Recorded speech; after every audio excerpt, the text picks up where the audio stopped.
प्रतिदिन हम पाठ कर रहे हैं।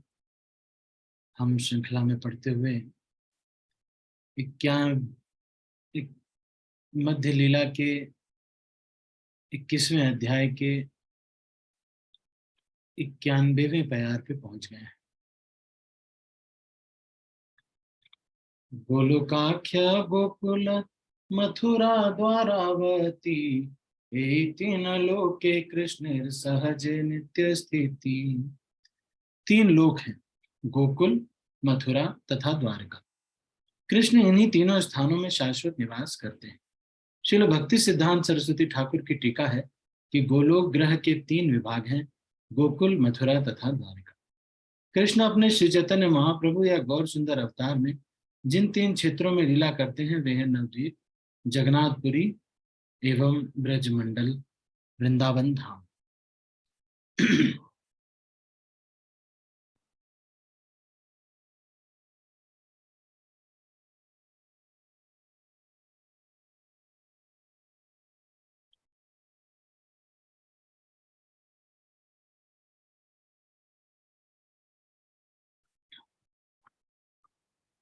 ये तीनों स्थान अंतरंगा शक्तियों से पूर्ण हैं और पूर्ण पुरुषोत्तम भगवान कृष्ण उनके सर्वे सर्वा हैं। जैसा कि पहले कहा जा चुका है, सारे ब्रह्मांडों तथा वैकुंठ लोकों के समस्त अधिष्ठाता देवों के मुकुटों की मणियों ने भगवान को नमस्कार करते समय उनके सिंहासन तथा चरण कमलों का स्पर्श किया। जब सारे अधिष्ठाता देवों के मुकुटों की मणियां भगवान के सिंहासन तथा उनके चरण कमलों के साथ टकराई तो झन झन की आवाज उत्पन्न हुई और ऐसा लगता था मानो सारे मुकुट कृष्ण के चरण कमलों की स्तुति कर रहे हैं। इस तरह कृष्ण सदैव अपनी आध्यात्मिक शक्ति में स्थित रहते हैं और इस शक्ति का वैभव षड ऐश्वर्य कहलाता है। चूंकि उनके पास आध्यात्मिक शक्तियां हैं जो उनकी सारी इच्छाओं की पूर्ति करती है, अतएव कृष्ण पूर्ण पुरुषोत्तम भगवान माने जाते हैं। यह वेदों का कथन है। कृष्ण की असीम शक्तियां अमृत के सागर के समान हैं। चूंकि उस सागर में कोई स्नान नहीं कर सकता, इसलिए मैंने उसकी एक बूंद का स्पर्श मात्र किया है। जब श्री चैतन्य महाप्रभु ने इस तरह से कृष्ण के ऐश्वर्य तथा उनकी आध्यात्मिक शक्तियों का वर्णन किया, तब उनके भीतर कृष्ण प्रेम जाग उठा। उनका मन माधुर्य प्रेम की माधुरी में निमग्न हो गया और उन्होंने श्रीमद् भागवत का निम्नलिखित श्लोक सुनाया। भगवान कृष्ण ने अपनी आध्यात्मिक शक्ति का प्रदर्शन करने के लिए इस भौतिक जगत में अपनी लीलाओं के उपयुक्त एक रूप प्रकट किया। यह रूप उनके लिए भी अद्भुत था और सौभाग्य संपदा का परम धाम था। इसके अंग इतने सुंदर थे कि वे उनके शरीर में धारण किए हुए आभूषणों के सौंदर्य को बढ़ा रहे थे। यह श्लोक श्रीमद् भागवत का है और उद्धव तथा विदुर की वार्ता के प्रसंग में आया है। उद्धव श्री कृष्ण द्वारा उस रूप में की गई लीलाओं का वर्णन कर रहे हैं जिन्हें योग माया ने प्रकट किया। भगवान कृष्ण की अनेक लीलाएं हैं जिनमें मनुष्य रूप में उनकी लीलाएं सर्वोत्तम हैं। उसका मनुष्य रूप सर्वोत्कृष्ट दिव्य रूप है। इस रूप में वे ग्वाल बाल हैं। वे अपने हाथ में बंशी लिए रहते हैं और उनकी किशोरावस्था नित्य नूतन बनी रहती है। वे एक दक्ष नर्तक भी हैं। यह सब मनुष्य रूप में उनकी लीलाओं के सर्वथा अनुरूप।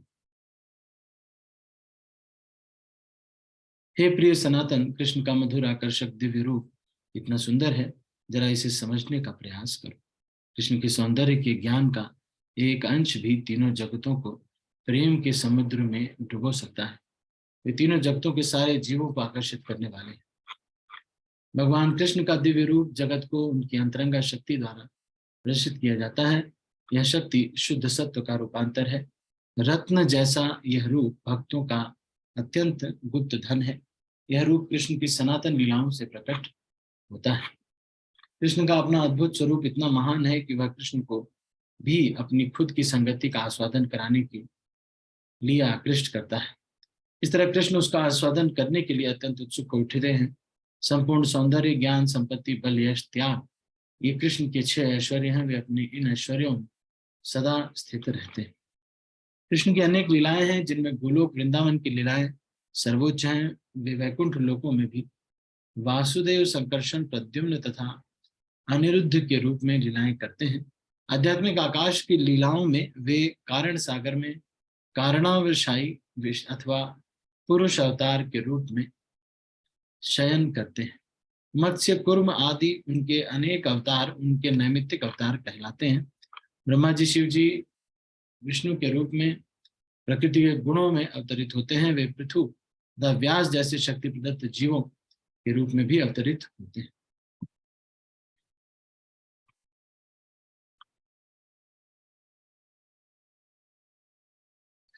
परमात्मा तो उनके अंतर्यामी अवतार हैं और उनका सर्वव्यापक पहलू निर्विशेष ब्रह्म है।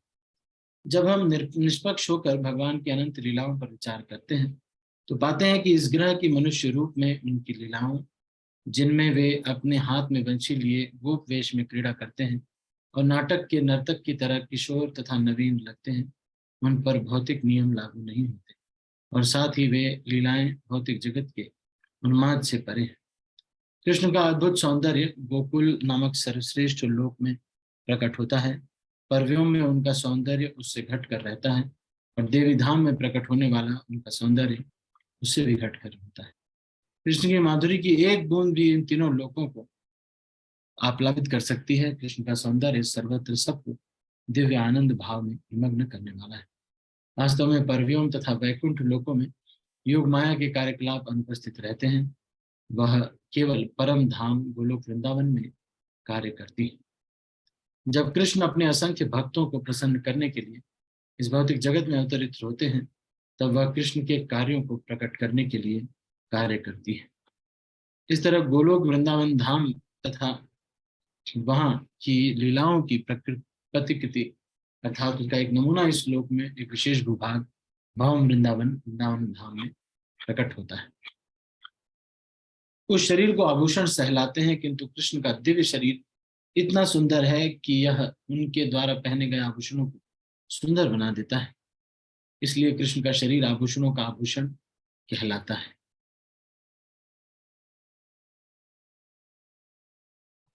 उनके खड़े होने का त्रिभंगी ढंग उस स्वरूप को चार चांद लगा देता है। इन समस्त सुंदर लक्षणों के भी ऊपर कृष्ण की आंखें नृत्य करती हैं और कटाक्ष करती हैं। श्रीमती राधा रानी और गोपियों के मनों को भेदने वाले बाणों का काम करती है। जब बाण लक्ष्य भेद कर लेता है तो उनके मन विचलित हो उठते हैं। कृष्ण के शरीर का सौंदर्य इतना आकर्षक है कि वह न केवल इस भौतिक जगत के देवताओं तथा जीवों को आकृष्ट करता है, अपितु नारायण समेत परव्योम के समस्त पुरुषों को भी आकर्षित करने वाला है, जो कृष्ण के अवतार विस्तार है। इस तरह समस्त नारायणों के मन कृष्ण के शारीरिक सौंदर्य द्वारा आकृष्ट हो जाते हैं। इसके अतिरिक्त इन नारायणों की पत्नियां लक्ष्मियां, जिन्हें वेदों में सर्वाधिक पतिव्रता कहा जाता है, कृष्ण के अद्भुत सौंदर्य द्वारा आकृष्ट हो जाती है। आप में से कोई बता सकता है कि लक्ष्मी जी कहां पर तपस्या कर रही हैं? रास लीला में एंट्री करने के लिए लक्ष्मी कहां पर तपस्या कर रही?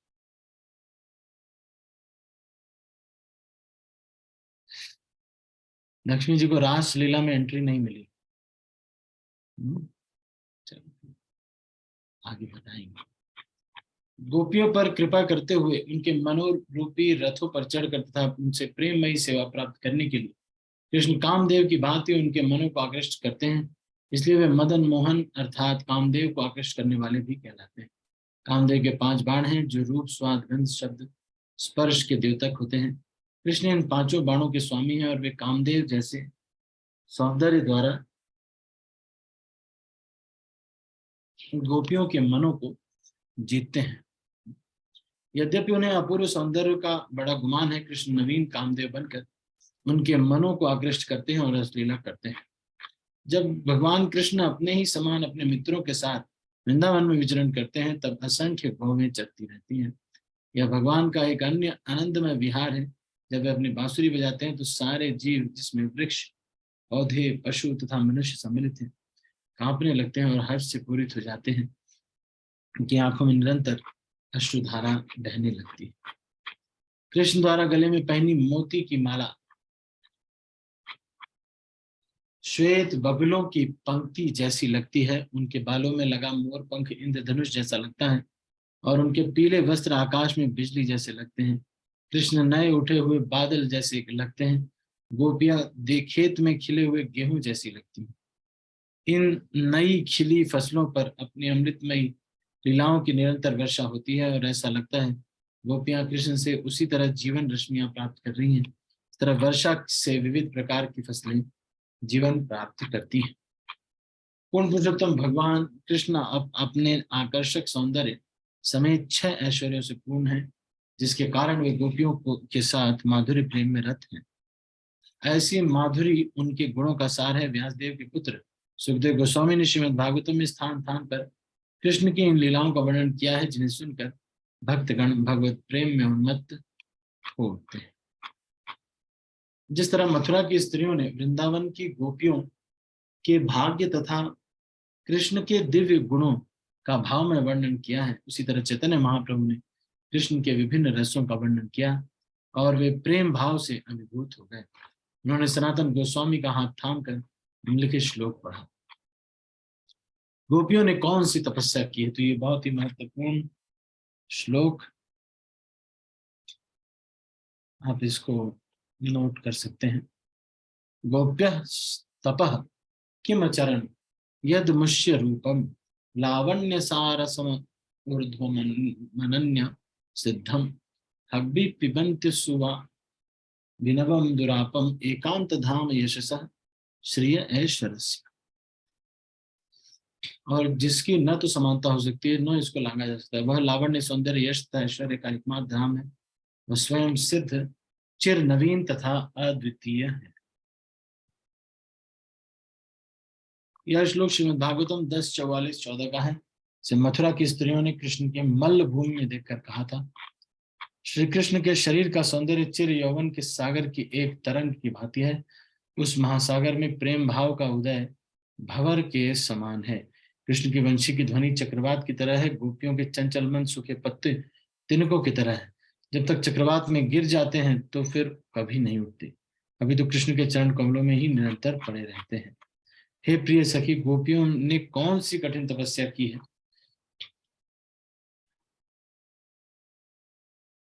उनकी दिव्य सुंदरता तथा माधुरी को अपने आंखों में से जी भर कर पी रही हैं। इस तरह वे अपने जन्म शरीर तथा मन को सफल बना रही हैं। गोपियों द्वारा कृष्ण के सौंदर्य की जिस माधुरी का आस्वादन किया जाता है वह अद्वितीय है। उस भावमयी माधुरी के सामने या उससे बढ़कर कुछ भी नहीं है। यहाँ तक कि वैकुंठ लोकों के अधिष्ठाता नारायणों में भी वह माधुरी नहीं है। निसंदेह नारायण पर्यंत कृष्ण के सारे अवतारों में से किसी में भी दिव्य सौंदर्य नहीं। ऐसा नारायण की प्रियतमा लक्ष्मी इस संबंध में स्पष्ट प्रमाण है। लक्ष्मी की पूजा सारी पतिव्रता स्त्रियां करती हैं। उन्हें लक्ष्मी ने कृष्ण की अद्वितीय माधुरी द्वारा मुग्ध होकर उनके साथ भोग करने की इच्छा से सब कुछ त्याग। इस प्रकार उन्होंने कठोर व्रत लिया और कठिन तपस्या की। कृष्ण के शरीर की मधुर कांति का सार इतना पूर्ण है कि उससे बढ़कर कोई पूर्णता नहीं है। वे दिव्य गुणों के नित्य खान हैं। उनके अन्य रूपों तथा व्यक्तिगत विस्तारों में ऐसे गुणों का केवल आंशिक प्रदर्शन ही होता है। इस तरह हम उनके समस्त निजी व्यक्तिगत विस्तारों को समझ पाते हैं। गोपियां तथा कृष्ण दोनों ही पूर्ण हैं। गोपियों का प्रेम भाव उस दर्पण के समान है जो प्रतिक्षण नूतन होता जाता है और कृष्ण की शारीरिक कांति तथा माधुरी को प्रतिबिंबित करता है। इस तरह एक होड़ सी लग जाती है, क्योंकि दोनों पक्षों में से कोई हार नहीं मानता, इसलिए उनकी लीलाएं नवीनतर होती जाती और दोनों पक्षों में निरंतर वृद्धि होती जाती है। कृष्ण तथा गोपियों के पारस्परिक व्यवहार से उत्पन्न दिव्य रसों का आस्वादन कर्म, तप, योग, ज्ञान, विधि, भक्ति, मंत्र, योग तथा ध्यान द्वारा नहीं किया जा सकता। इस माधुरी का आस्वादन केवल मुक्त पुरुषों के स्वतः स्फुरित रागानुगा प्रेम द्वारा किया जा सकता है, जो परम अनुराग के साथ कृष्ण नाम का कीर्तन करते हैं। तो इस माधुरी का आस्वादन केवल मुक्त पुरुषों के स्वतः स्फुरित रागानुगाग प्रेम द्वारा किया जा सकता है, जो परम अनुराग के साथ कृष्ण का नाम कीर्तन करते हैं। कृष्ण तथा गोपियों के बीच ऐसा भाव में आदान प्रदान केवल वृंदावन में संभव है, जो दिव्य प्रेम के ऐश्वर्य से उद्भूत है। कृष्ण का स्वरूप समस्त दिव्य गुणों का मूल स्रोत, यह रत्नों की खान के समान समान है। कृष्ण के व्यक्तिगत विस्तारों के पास जितना ऐश्वर्य होता है उसे कृष्ण द्वारा प्रदत्त समझा जाना चाहिए। द कृष्ण आदि स्रोत है तथा सबके आश्रय हैं। सौंदर्य, विनम्रता, दया, कीर्ति, धैर्य तथा दक्षिणा, ये सभी कृष्ण में प्रकट होते हैं, किंतु इनके अतिरिक्त भी उनमें सदाचार, मृदुता, उदारता के अन्य गुण पाए जाते हैं।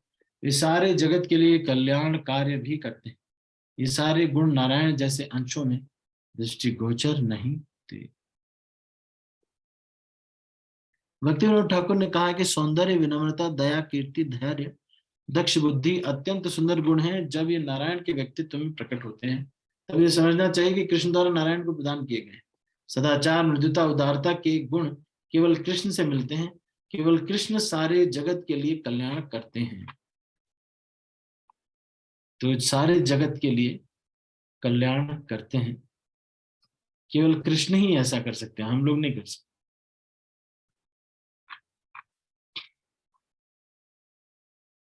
कृष्ण को देखकर विविध लोग अपनी पलकों के झपकने की निंदा करते हैं। विशेषतया वृंदावन में सारी गोपियां आंखों के इस दोष के लिए ब्रह्मा की निंदा करती हैं। इसके बाद श्री चैतन्य महाप्रभु ने श्रीमद् भागवत के कुछ श्लोक सुनाए और इसकी विस्तृत व्याख्या की। इस तरह उन्होंने बहुत सी सुख के साथ दिव्य माधुरी का आस्वादन किया। सारे पुरुष तथा स्त्रियां भगवान कृष्ण के चमकते हुए मुख, उनके कानों से लटकते मकराकृत कुंडलों की शोभा देखने की अभ्यस्त थी। उनका सुंदर रूप, उनके गाल तथा खिलवाड़ करती हंसी, ये सब मिलकर नेत्रों के लिए निरंतर उत्सव बने रहते हैं। किंतु आंखों का झपकना ऐसा अवरोध बन जाता है जिससे वे उस शोभा को देख नहीं पाते। इसी कारण पुरुष तथा स्त्रियां सृष्टा के ऊपर अत्यंत क्रुद्ध है। यह श्लोक 9, 24, 35 का है श्रीमद् भागवत से। अब ये गोपी गीत का गीत है। हे कृष्ण, जब आप दिन में जंगल चले जाते हो और हम आपके सुंदर मुख को, जो सुंदर घुंघराले केशों से घिरा हुआ है, नहीं देखती, तब आधे क्षण के समय हमारे लिए एक युग के बराबर लगता है। तब हम उस सृष्टा को, जिसने आपको देखने वाली आंखों के ऊपर पलकें लगा दी हैं, मात्र मूर्ख समझते हैं। यह श्लोक गोपियों की उक्ति है, श्रीमद् भागवतम में 10:31-15 में आई। पूर्ण पुरुषोत्तम भगवान कृष्ण वैदिक मंत्र काम गायत्री से अभिन्न है, जो 24.5 अक्षरों में रचित है। ये अक्षर उन चंद्रमाओं के सदृश हैं जो कृष्ण में उदित होते हैं। इस तरह तीनों जगत काममय हो जाते हैं।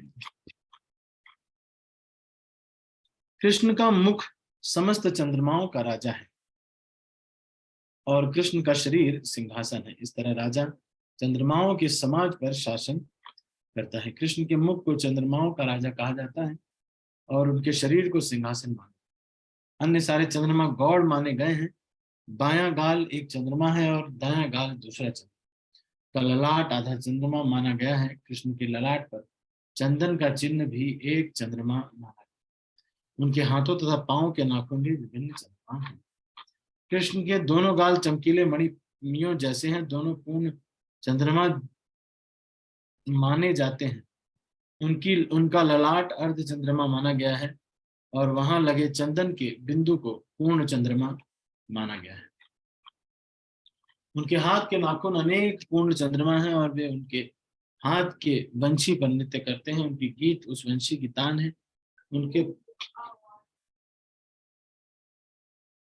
उनके पांवों का नाखून भी अनेक पूर्ण चंद्रमा है जो भूमि पर नृत्य करते हैं। उनका गीत उनके नूपुरों की झनकार है। कृष्ण का मुख विलासी राजा है। उनका यह पूर्ण चंद्रमा रूप मुख उनके मकराकृत कुंडलों तथा कमल नेत्र को नचाने वाला है। उनकी भवें धनुष के समान है। उनकी आंखें बाण जैसी हैं। उनके कान उस धनुष की डोरी पर स्थित हैं और जब उनकी आंखें उनके कानों तक फैलती हैं तो कृष्ण गोपियों के हृदय को बीन देते हैं। उनके मुख का नृत्य करता स्वरूप अन्य सभी पूर्ण चंद्रमाओं की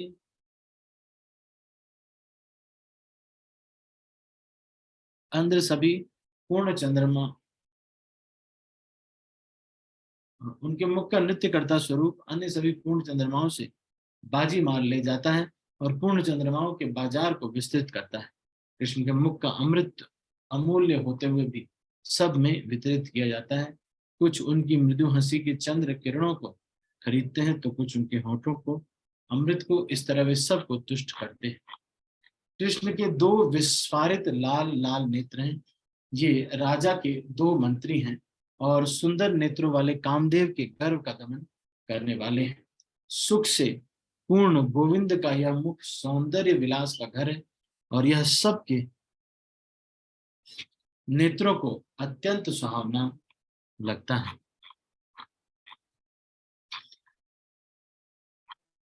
यदि किसी को भक्ति द्वारा पुण्य कर्मों का फल प्राप्त होता है और वह कृष्ण के मुख का दर्शन पाता है तो वह अपनी केवल दो आंखों से क्या आस्वादन कर सकता है। तब कृष्ण के अमृतमय मुख को देखने के लिए उसका लोभ तथा उसकी तृष्णा दुगने बढ़ जाते हैं। उस अमृत को ठीक से पी न सकने के कारण मनुष्य दुखी होता है और सृष्टा की आलोचना इसीलिए करने लगता है कि उसने दो से अधिक आंखें क्यों नहीं दी।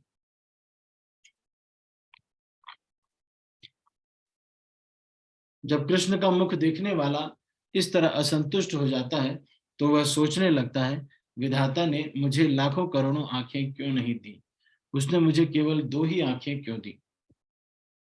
यहाँ तक कि ये दोनों आंखें भी पलक झपकने के कारण विचलित हो उठती हैं, जिससे मैं कृष्ण के मुख को लगातार देख नहीं पाता। इस तरह मनुष्य विधाता को कोसता है कि वह कठिन तपस्या में लगे रहने के कारण शुष्क तथा रस विहीन है। विधाता केवल एक शुष्क सृष्टा है, वह यह भी नहीं जानता कि किस तरह वस्तुओं का सृजन किया जाए, उन्हें उचित स्थानों पर रखा जाए। ये बड़ा महत्वपूर्ण श्लोक है। जैसे इसको प्यार में किया गया है, लेकिन भगवान जो है कई आंखें मांग रहे हैं, यहाँ पर कह रहे हैं। सृष्टा कहता है जो कृष्ण के सुंदर मुख का दर्शन करना चाहता है उनकी दो ही आंखें हों। जरा इस सृष्टा कहलाने वाले व्यक्ति द्वारा प्रदर्शित अविचार को तो देखो। यदि वह मेरा परामर्श मानता तो वह कृष्ण का मुख देखने वालों को करोड़ों आंखें देता। यदि वह मेरे इस परामर्श को मान ले, मैं कहूंगा कि वह अपने कार्य में पटु। भगवान श्री कृष्ण के दिव्य रूप की उपमा सागर से दी गई है। उस सागर के रूप पर कृष्ण का मुख रूपी चंद्रमा विशेष रूप से अद्भुत दृश्य है और इससे भी अधिक अद्वितीय दूसरा दृश्य उनकी मुस्कान है जो अत्यंत मधुर है, चंद्रमा की चमकीली किरणों जैसी है। सनातन गोस्वामी से ये बातें बताते चैतन्य महाप्रभु एक एक करके सारी बातें स्मरण करने लगे। भावावेश में अपने हाथ हिलाते हुए एक श्लोक सुने। मधुरम मधुरम वपुरस्य विभोर मधुरम मधुरम वदनम मधुरम मधुगंधि मृदु स्मितमेत दहो मधुरम मधुरम मधुरम मधुरम। हे प्रभु, कृष्ण का दिव्य शरीर अत्यंत मधुर है और उनका मुख उनके शरीर से भी अधिक मधुर है। उनके मुख पर मृदु हंसी जो मधुगंध की तरह है और भी मधुर। यह श्लोक बिलमंगल ठाकुर कृत कृष्ण कर्णामृत से उद्धृत है। हे सनातन, कृष्ण की मधुरता अमृत की सिंधु जैसी है। यद्यपि मेरा मन इस समय सन्निपात से ग्रस्त है और मैं उस समूचे समुद्र को पी लेना चाहता हूँ, किंतु दुर्दैव वैद्य मुझे उसकी एक बूंद भी पीने की अनुमति नहीं दे रहा। जब शरीर में तीन तत्वों में मेल होता है तो सन्निपात हो जाता है। इतने महाप्रभु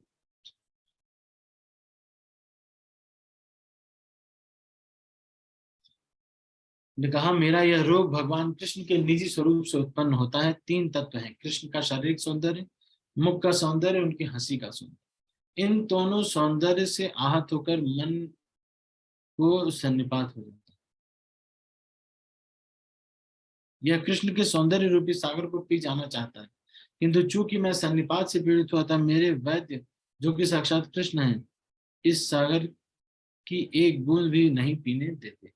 इस तरह चैतन्य महाप्रभु भावावेश में थे, क्योंकि वे अपने आप को गोपी भाव में प्रस्तुत कर रहे थे। गोपियां कृष्ण के शरीर से निकलने वाले माधुर्य रूपी सागर को पी जाना चाहती हैं, लेकिन कृष्ण ने उन्हें निकट नहीं आने दिया। फलतः कृष्ण से मिलने की उनकी इच्छा बढ़ गई, किंतु कृष्ण के स्वरूप का अमृत न लाने पाने के कारण वे अत्यंत दुखी हो गए।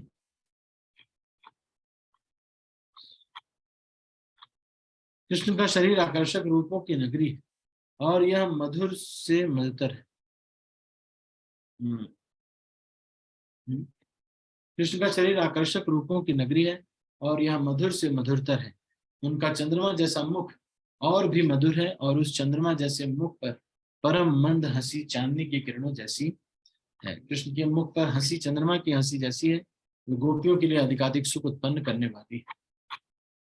कृष्ण की हंसी सर्वाधिक मधुर है। उनकी हंसी उस पूर्ण चंद्रमा की तरह है, जो अपनी किरणों की तीनों लोकों में, गोलोक, वृंदावन, वैकुंठ तथा देवी धाम अर्थात भौतिक जगत में बिखेरता है। इस तरह कृष्ण की उज्जवल सुंदरता दशों दिशाओं में फैल जाती है। उनकी मंद मुस्कान तथा सुगंधित प्रकाश की तुलना कपूर से की जा सकती है, जो उनके ओठों की मधुरता में प्रविष्ट हो जाता है। वही मधुरता ध्वनि बनकर उनकी बांसुरी के छेदों से आकाश में व्याप्त हो जाती है।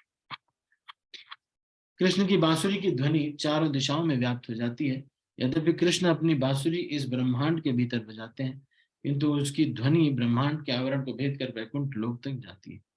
इस तरह यह ध्वनि सारे निवासियों को कान में प्रवेश करती है। यह विशेष रूप से गोलोक वृंदावन धाम में प्रवेश करती है और व्रजभूमि की युवतियों के मनों को आकृष्ट करके उन्हें बलपूर्वक वहां से ले जाती है, जहां कृष्ण उपस्थित होते हैं। कृष्ण की बांसुरी की ध्वनि बड़ी उद्दत है और यह समस्त पतिव्रताओं के व्रतों को भंग करती है। इसकी ध्वनि उन्हें बलात् उनके पतियों की गोदों से निकाल लेती है। उनकी बांसुरी की ध्वनि वैकुंठ लोकों की लक्ष्मियों तक को आकृष्ट करती हैं, तो भला वृंदावन की असहाय युवतियों के लिए विषय में क्या कहा जाए। उनकी बांसुरी की ध्वनि उनके पतियों के समक्ष उनके अधो वस्त्र की गांठों को ढीला कर देती है। इस तरह गोपियां अपने घर का कामकाज त्याग कर कृष्ण के समक्ष आने के लिए बाध्य हो जाती हैं। इस तरह उनका सारा सामाजिक शिष्टाचार, लज्जा, भय,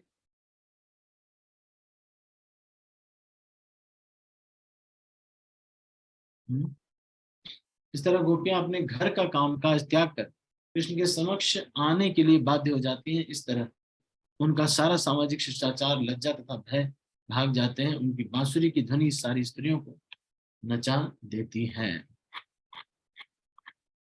उनकी बांसुरी की ध्वनि उस पक्षी के समान है जो गोपियों के कानों के भीतर अपना घोंसला बनाता है और वहीं पर सदा बना रहता है। वह उनके कानों में किसी अन्य ध्वनि को प्रविष्ट नहीं होने देती। निसंदेह गोपियां न तो और कुछ सुन पाती हैं, न ही किसी और बात पर ध्यान एकाग्र कर पाती है, न ही वे समुचित उत्तर दे पाती है। कृष्ण की बांसुरी की ध्वनि के प्रभाव ऐसे ऐसे हैं। गोपियों के कानों में कृष्ण की बांसुरी की ध्वनि सदैव प्रधान बनी रहती है, इसलिए वे अन्य कुछ नहीं सुन पाती। कृष्ण की बांसुरी की पवित्र ध्वनि की सतत स्मृति उन्हें प्रबुद्ध तथा जीवंत बनाए रखती है और वे अपने कानों में किसी अन्य ध्वनि को प्रवेश करने नहीं देती। चूंकि उनका ध्यान कृष्ण की बांसुरी पर स्थित रहता है, इसलिए वे अपने मनों को अन्य किसी विषय की ओर मोड़ नहीं पाती। दूसरे शब्दों में, जिस भक्त ने कृष्ण की बांसुरी की ध्वनि सुन ली है, वह अन्य विषय के बारे में बात करना या सुनना भूल जाएगा।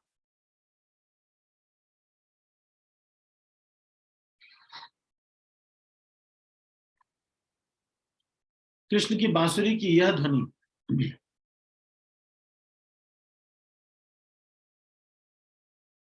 हरे कृष्ण महामंत्र द्वारा प्रस्तुत की जा सकती।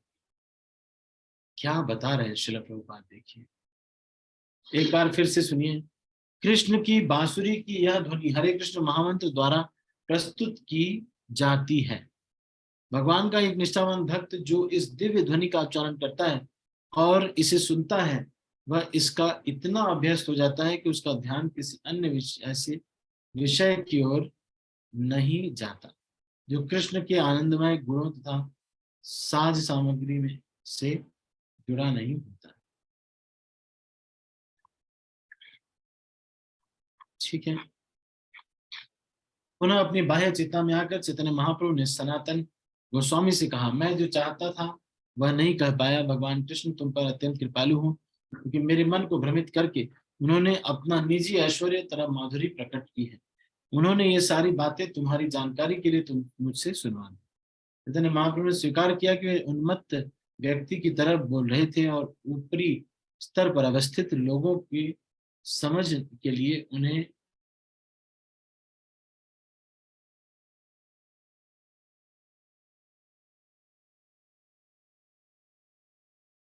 हम्म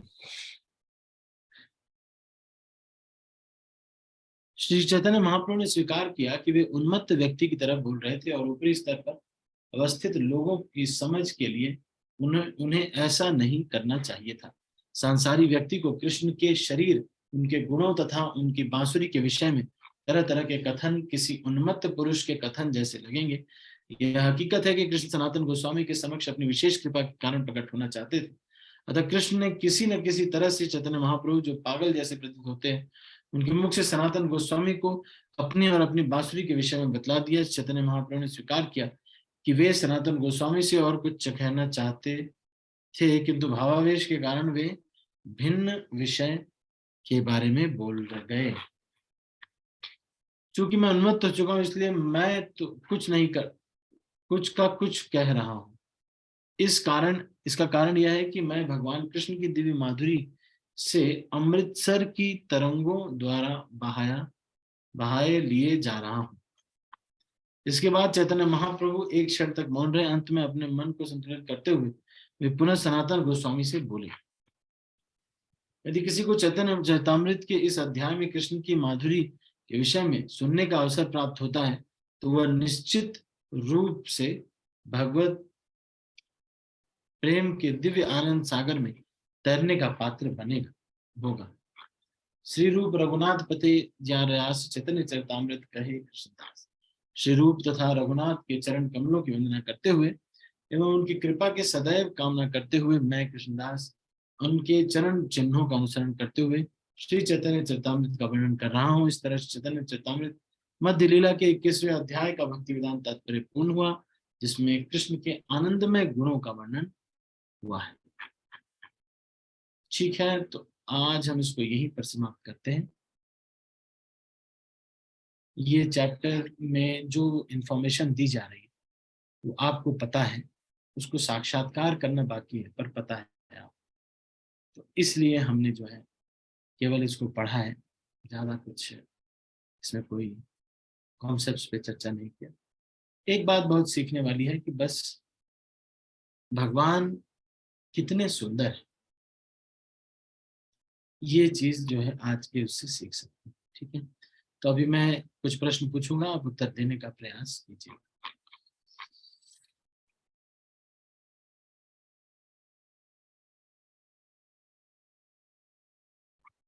कृष्ण के माधुर्य की बांसुरी की धुनी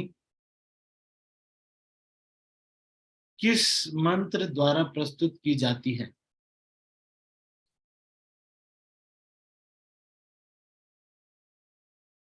ठीक है,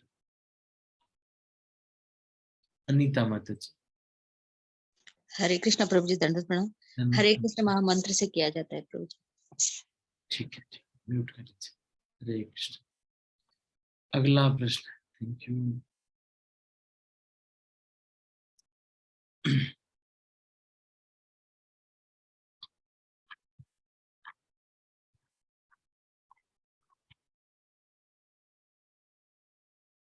हम्म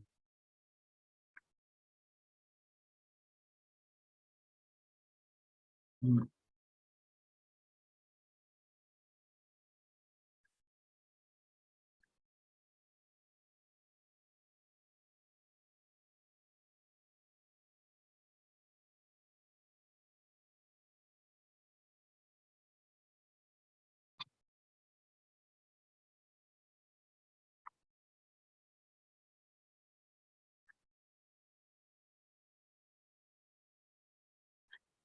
ठीक है, तो यहीं पर आज हम इसको समाप्त करेंगे।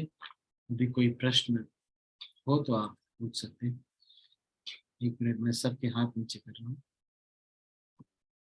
किसी का कोई प्रश्न है तो पूछ सकते। Any questions?